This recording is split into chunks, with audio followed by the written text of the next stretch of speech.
Dans la série des timbres sur l'histoire de France, la Poste célèbre ici l'expédition d'Égypte de 1798. Le Directoire est alors à la tête d'une jeune république conquérante qui veut faire rayonner sa révolution partout en Europe. Un jeune général s'est fait remarquer lors des campagnes d'Italie, Bonaparte.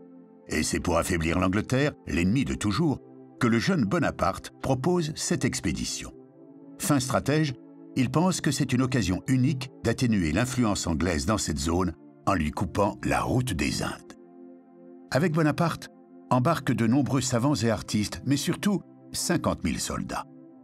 La première grande bataille a lieu à Alexandrie.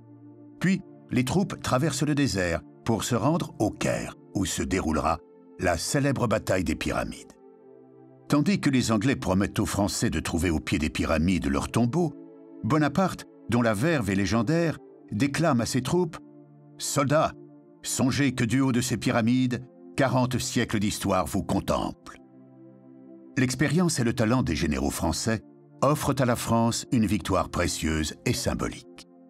Mais les Anglais vont intelligemment bloquer les Français. La flotte française est coulée dans le port d'Aboukir.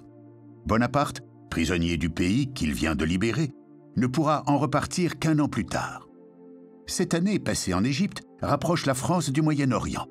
Bonaparte réorganise l'administration égyptienne, mais également et surtout la Commission des sciences et des arts, embarquée pour l'expédition, va étudier la culture et le passé de ce grand pays, répertorier, inventorier, voire découvrir des trésors comme la pierre de Rosette, qui permettra le déchiffrement des hiéroglyphes par le français Champollion 23 ans plus tard. Le 23 août 1799, Bonaparte embarque pour son retour en France. L'aventure égyptienne est finie. Une autre va bientôt commencer.